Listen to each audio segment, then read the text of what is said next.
10장 소프트웨어 테스트 세 번째 시간입니다. 이 시간에는 화이트박스 테스트 기법을 중심으로 살펴보도록 하겠습니다. 소프트웨어 테스트 기법 중 하나인 화이트박스 테스트 기법에 대해서 살펴보도록 하겠습니다. 블랙박스 테스트 기법은 내부를 들여다보지 않는다고 했었죠. 그 내부라고 하는 것은 프로그램의 논리 구조, 로직이라고 했는데 그런 부분을 들여다보지 않고 인터페이스만 보면서 테스트하는 방법이라고 했는데 그것에 반해서 화이트박스 테스트 기법은 안을 들여다봐요. 그래서 앞에서 얘기했던 대로 그 논리 구조를 보는 거죠. 그래서 소프트웨어나 시스템의 코드 구조를 중심으로 테스팅하는 방법이 화이트박스 테스트 방법이 되겠습니다. 그래서 이런 구조라고 하는 것은 컴포넌트 레벨일 때는 하나하나의 문장들 또는 디시전, 브랜치 이런 등과 같이 코드 그 자체가 이제 구조가 되겠고요. 그다음에 통합 레벨일 때는 모듈이 다른 모듈을 호출하는 관계, 즉 호출 관계가 나타나 있는 콜트리 이런 것들을 바탕으로 구조를 파악을 해서 테스트를 수행하게 되겠고요. 그 다음에 시스템 레벨일 때는 메뉴 구조, 또는 비즈니스 프로세스 구조, 또는 웹 페이지 구조 이런 구조를 살펴보면서 테스트를 수행하는 방법이 되겠습니다. 그래서 이 화이트박스 테스트 방법에서는 특히 커버리지라고 하는 개념이 중요한데요. 이 커버리지라고 하는 것은 그 테스트 케이스들의 묶음, 그런 테스트 스위트라고 불러요. 그런 테스트 케이스들의 묶음인 테스트 스위트에 의해서 소프트웨어가 어느 정도 테스트됐는지 그런 테스트된 정도를 나타내는 커버리지라고 하는 개념을 사용해서 결국 내부를 들여다보면서 구조를 살펴보면서 테스트를 하는데 그런 부분에서 어느 부분이 테스트되었고 어느 부분이 테스트되지 않았는지 그런 것들을 이제 파악을 해서 얼마나 테스트가 됐는지 그 정도를 파악을 하는 거죠. 그래서 그런 개념으로 커버리지를 사용하고 있습니다. 네, 이 시간에는 화이트박스 테스트 기법의 종류로 구문 테스팅과 커버리지, 결정 테스팅과 커버리지, 조건 테스팅과 커버리지, 다중 조건 커버리지 이 네 가지 기법에 대해서 살펴보도록 하겠습니다. 물론 화이트박스 테스트 기법에는 이 네 가지만 있느냐 그렇지는 않아요. 이러한 테스트 기법은 주로 이제 제어 흐름, 컨트롤 플로우를 기반으로 한 테스트 기법인데 이 컨트롤 플로우를 기반으로 한 테스트 기법에도 이거 말고도 몇 가지가 더 있습니다. 뭐 CDC, 즉 Condition and Decision Coverage, 그 다음에 MCDC, Modified Condition and Decision Coverage 기반으로 한 테스팅 뭐 등등이 있고요. 그 다음에 그 데이터 플로우, 자료 흐름을 중심으로 한 그 테스트 기법도 있는데 상당히 많은 테스트 기법이 있습니다. 그렇지만 이번 수업에서는 이 네 가지 기법을 중심으로 살펴보도록 하겠습니다. 첫 번째 방법인 구문 테스팅과 커버리지에 대해서 살펴보도록 하겠습니다. 이 방법은 스테이트먼트 커버리지를 기반으로 하고 있습니다. 즉, 테스트 케이스에 의해서 실행된 구문이 몇 %인지를 측정을 하고 그 측정한 값이 우리가 목표로 정해놓은 그 값에 도달하지 못하였을 때는 계속해서 추가적으로 테스트 데이터를 선택을 해서 테스트를 수행하는 그런 방법이 되겠습니다. 그래서 여기서는 가능하면 모든 구문을 실행할 수 있는 입력값이나 이벤트를 테스트 데이터로 선택하려고 하죠. 그래서 이 방법은 적은 개수의 테스트 데이터를 가지고도 우리가 목표로 하는 어떤 커버리지율을 쉽게 달성할 수 있다고 하는 그런 장점은 있지만 결국 보장성이 낮은 커버리지가 되겠습니다. 그래서 보장성이 낮다라고 하는 것은 결국 숨겨져 있는 오류를 발견할 가능성이 낮다라고 보시면 되겠습니다. 그래서 이 방법은 뒤에서 배우게 될 결정 커버리지나 다중 조건 커버리지와 같이 호환 관계가 더 큰 커버리지를 달성하면 이 커버리지는 저절로 달성될 수 있습니다. 그러면 구문 테스팅과 커버리지를 예제를 통해서 살펴보도록 하겠습니다. 여기에서는 소스 코드를 그대로 사용하는 것이 아니라 소스 코드를 이와 같이 그래프 형태로 표현해주고 그 그래프를 통해서 커버리지를 측정합니다. 이와 같은 그래프를 우리는 제어 흐름 그래프에서 CFG라고 불러요. 그러면 소스 코드를 어떻게 그 제어 흐름 그래프로 표현하는지를 먼저 설명하도록 하죠. 프로그램에서 실행문은 그 그래프에서 노드로 표현됩니다. 그 다음에 그 실행문과 실행문 사이에 제어 흐름이 있으면 화살표로 해서 제어 흐름을 표시해 주게 됩니다. 그래서 여기서 예를 들어서 S1, S2가 있다 하면 실행문 S1과 S2가 그 제어 흐름 그러니까 S1 다음에 S2가 실행된다라고 할 때는 이렇게 제어 흐름 관계를 표시해 주면 된다는 거죠. 그래서 이런 식으로 표현하면 되는데 보통 우리는 프로그램에는 순차 구조, 잠깐만요. 여기 자꾸 튀네요.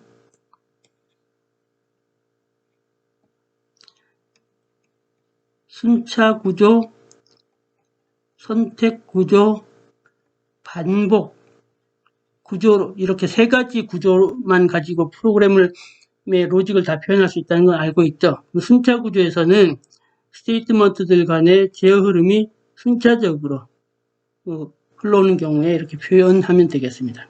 선택의 경우는 제어가 어떤 if문 같은 경우에 이렇게 나눠지겠죠. 그래서 이런 식으로 표현해 주면 되겠고요.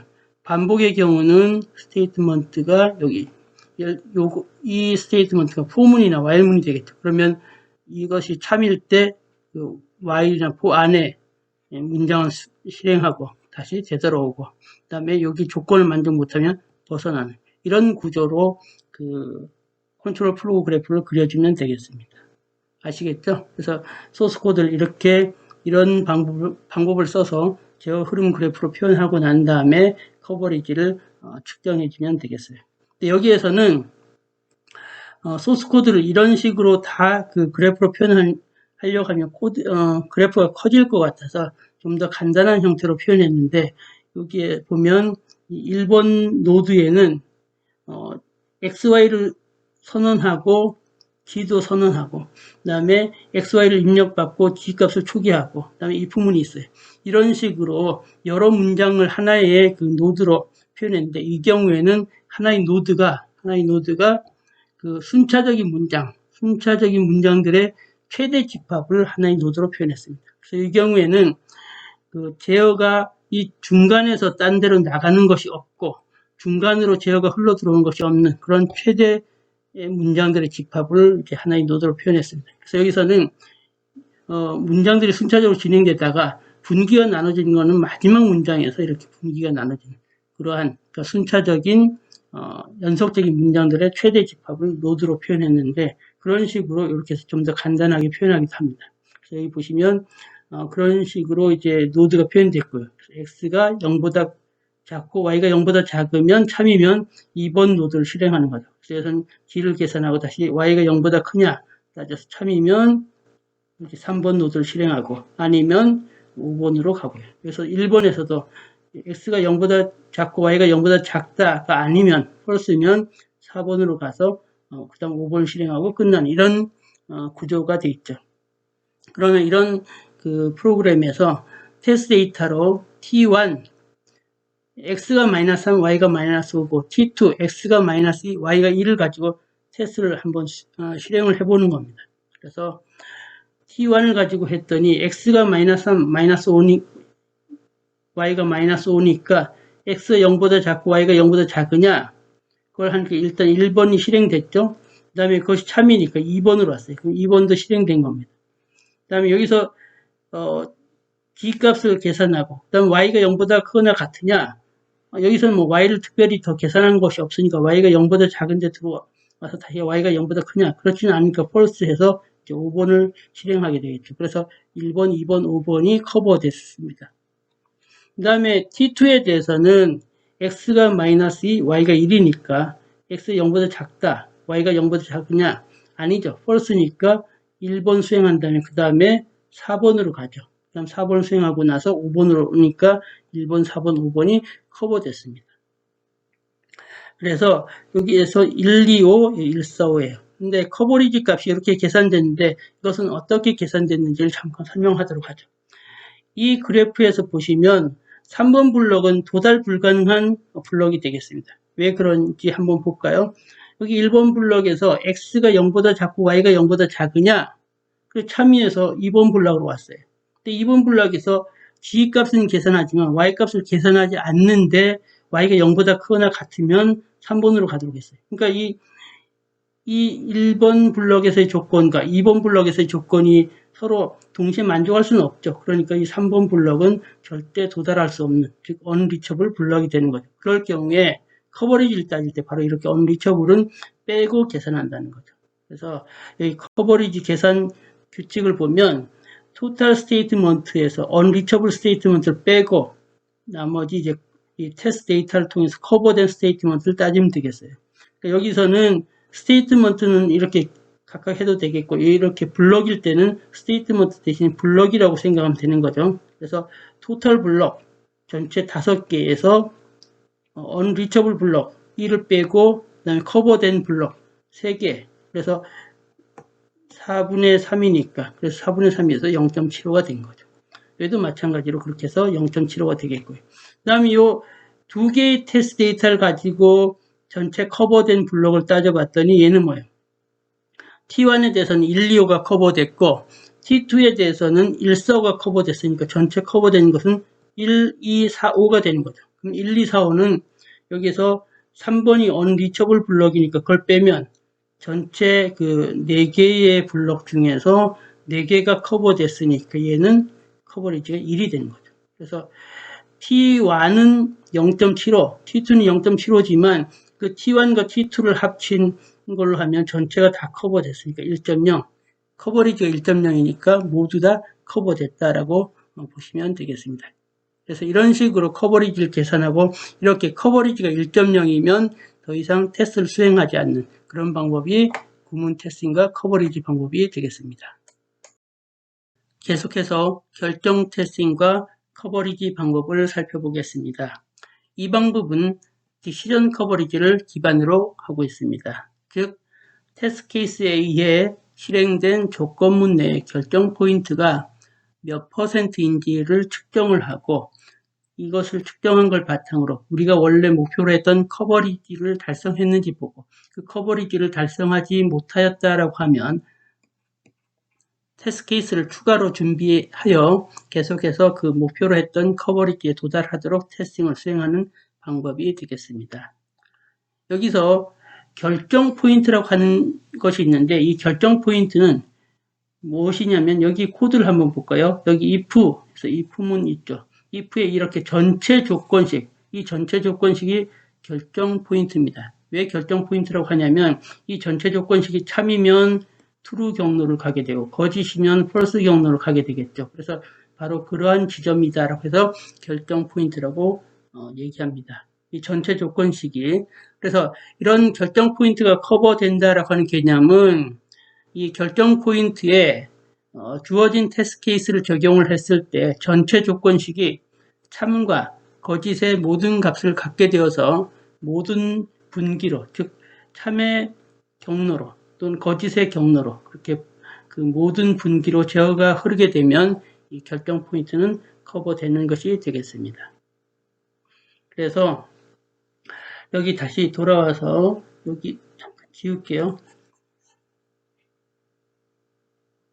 여기 if문 볼까요? if 문에 전체 조건식이 있습니다. 여기에 주어진 테스트 케이스를 이제 적용해 보도록 하죠. 그래서 이 주어진 그 전체 조건식에 주어진 테스트 케이스를 적용을 할 때 여기 x가 마이너스 3, y가 마이너스 2를 적용하면 어떻게 돼요? 이 전체 조건식은 false가 되죠. 그 다음에 이 2를 적용하면 전체 조건식은 true가 되죠. 이런 식으로 이 디시전 포인트가 true, false를 모두 갖게 되면 이 디시전 포인트는 커버되는 것이 되겠습니다. 그래서 이럴 때 커버리지 계산은 전체 디시전에서 인피저블 디시전을 뺀 것 대비 커버된 디시전으로 이제 계산을 하는데 이 경우에는 지금 디시전이 몇 개예요? 하나죠. 그 다음에 커버된 디시전 즉 true, false를 다 가졌으니까 커버된 디시전이 하나죠. 따라서 커버리지는 1.0이 되겠습니다. 여기는 디시전이 하나인데 예를 들어서 어떤 모듈이 쭉 문장들이 있다가 if 다시 문장이 있고 if 또 if 이런 식으로 진행되는 경우에 첫 번째, 두 번째, 세 번째 세 개의 디시전 포인트가 있다고 해보죠. 세 개의 디시전 포인트가 있는데 여기에 테스트 케이스를 적용을 했더니 1번 디시전 포인트는 true, false를 가져요. 2번 디시전은 true만 가져요. 3번 디시전은 true, false를 가져요. 이럴 경우에 그 커버리지는 얼마가 되죠? 전체 디시전의 개수가 3개. 그 중에서 1번, 3번 커버되고 2번은 커버가 안 됐죠. 그러니까 2번은 그 커버가 안 된 디시전 포인트니까 그것을 빼면 즉 2개가 되겠죠. 그래서 커버리지는 3분의 2가 되겠습니다. 그래서 이런 식으로 그 커버리지를 계산하면 되겠어요. 그래서 이 결정 테스팅과 커버리지 이 방법은 그 구문 커버리지보다 강력하죠. 그래서 이 결정 커버리지를 100% 달성하면 결국 구문 커버리지는 당연히 달성되게 된다는 거죠. 다음으로 조건 테스팅과 커버리지 방법을 살펴보도록 하겠습니다. 이 방법에서는 컨디션 커버리지 개념을 사용하고 있습니다. 컨디션 커버리지 개념은 결정 포인트 내에 있는 각각의 개별 조건식, 중요한 것이 각각의 개별 조건식입니다. 그런 각각의 개별 조건식이 참과 거짓의 모든 값을 가지면 커버된다라고 하는 그런 개념이 되겠습니다. 그래서 이러한 커버리지를 바탕으로 커버리지를 측정한 다음에 우리가 목표로 했던 커버리지에 도달하지 못하였을 경우에는 테스트 데이터를 추가로 준비하여 우리가 목표로 한 그 커버리지에 도달하도록 계속해서 테스트를 수행하는 방법이 조건 테스팅과 커버리지 방법이 되겠습니다.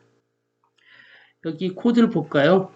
여기 코드에서 이 전체 조건식은 디시전 포인트죠.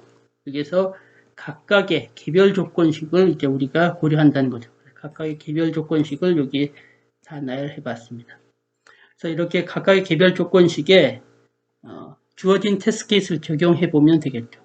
여기 주어진 테스트 케이스에 첫 번째가 x는 마이너스 3, y는 마이너스 2를 이 첫 번째 테스트 케이스를 여기 x가 마이너스 2보다 크거나 같으냐라고 하는 조건에 적용하면 뭐가 돼요? 폴스가 되죠? 그 다음에 y가 4보다 작으냐라고 하는 조건에 적용하면 true가 되죠. 그 다음에 0, 6은 어때요? x가 마이너스 2보다 크거나 같으냐에 적용하면 true가 되고 두 번째 조건에 적용하면 false가 되죠. 그래서 x가 마이너스 2보다 크거나 같으냐라고 하는 개별 조건식은 true, false를 모두 가지니까 이 조건식은 커버된 조건식이 되는 거죠. 두 번째 조건식은 어때요? 여기도 true, false를 모두 가지니까 이 두 번째 조건식도 커버된 조건식이 되는 거죠. 그래서 이 조건 커버리지는 다음과 같은 수식으로 계산할 수 있는데 전체 컨디션에서 infeasible 컨디션을 뺀 것 대비 커버된 컨디션으로 이제 계산하면 됩니다. 그래서 우리가 이 예제의 경우에 전체 컨디션이 2개, 커버된 컨디션이 몇 개? 2개죠. 그러니까 조건 커버리지는 1.0이 나온 거죠. 근데 우리가 여기서 잠깐 주목할 것이 있는데 우리가 흔히 조건 커버리지를 달성하면 결정 커버리지는 당연히 달성할 거다라고 생각할 수 있어요. 컨디션 커버리지를 만족하면 디시전 커버리지는 당연히 만족할 거다라고 생각하기 쉽지만 실제로 개별 조건식이 참, 거짓을 모두 가진다고 해서 전체 조건식이 항상 참과 거짓을 전부 갖지는 않는다라는 얘기입니다. 이것은 다음 슬라이드에서 예제를 통해서 살펴보도록 하겠습니다.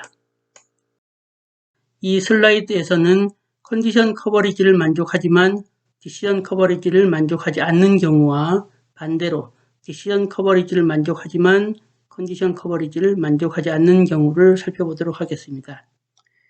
여기 코드는 앞에서 봤던 코드와 동일한 코드입니다. 이 코드에 테스트 케이스 T1을 한번 적용해 보도록 하죠. 테스트 케이스 T1을 적용하면 이 두 경우가 되겠죠. 그래서 이 두 개의 데이터를 개별 조건식, 첫 번째 조건과 두 번째 조건에 각각 적용하면 첫 번째 개별 조건이 true, false가 나와요. 두 번째 개별 조건도 true, false가 나와요. 그러니까 각각의 개별 조건이 true, false가 다 나오니까 컨디션 커버리지를 만족하는 경우가 되겠죠. 그런데 이 경우에 전체 조건식을 보면 어때요? 전체 조건식을 보면 false, false밖에 안 나오죠. 그러니까 true가 안 나와요. 따라서 decision coverage는 만족하지 않게 되는 거죠. 그러면 테스트 케이스 T2를 적용해 볼까요? 이 경우는 이렇게 되겠죠. 테스트 케이스 T2를 적용하면 이 전체 조건식은 true, false가 나와요. 따라서 decision coverage를 만족하는 경우가 되겠죠. 그런데 condition coverage는 어떨까요? 보면 첫 번째 기별 조건식은 true, false가 나와요. 그래서 커버되는 거죠. 그런데 두 번째 조건식은 어때요? 두 번째 개별 조건식은 true, true가 나와요. 즉 true, false가 아니라 true, true만 나오니까 두 번째 개별 조건식은 만족하지 않게 되는 거죠. 따라서 컨디션 커버리지를 만족하지 않는 경우가 되겠죠. 그래서 여기 T3, 즉 T1, T2를 유니온한 T3를 적용하면 이 경우에는 어때요?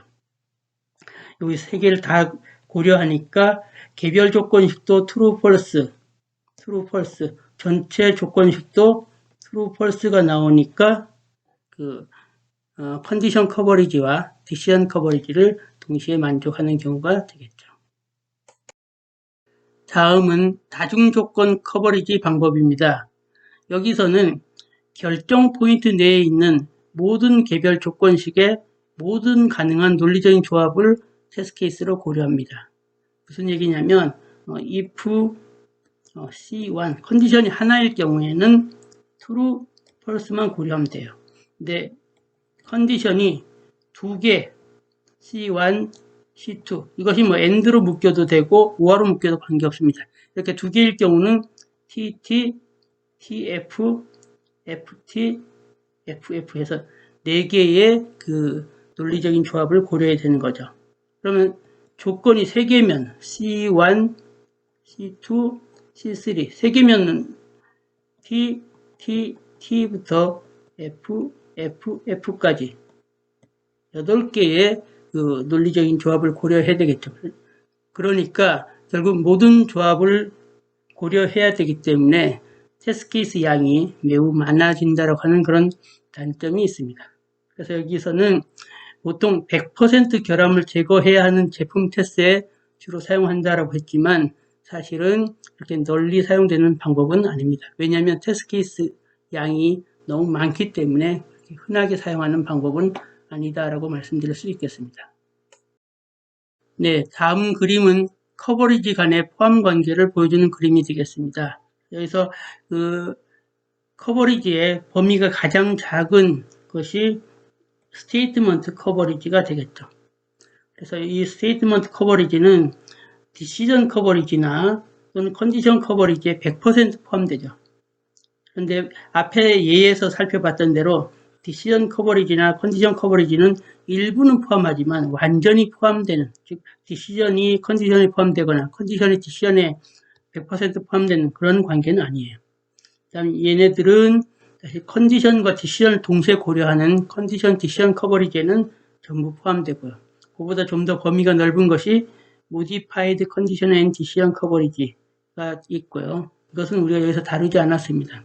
다음 방금 전에 살펴봤던 다중조건 커버리지, 즉 멀티플 컨디션 커버리지가 가장 포함 범위가 넓은 그런 커버리지가 되겠습니다. 그래서 이런 식으로 포함 관계가 있기 때문에 이런 것들을 고려해서 적절한 어떤 커버리지 기준을 사용하는 것이 테스팅에서는 전략적으로 필요한 선택 방법이 된다는 거죠.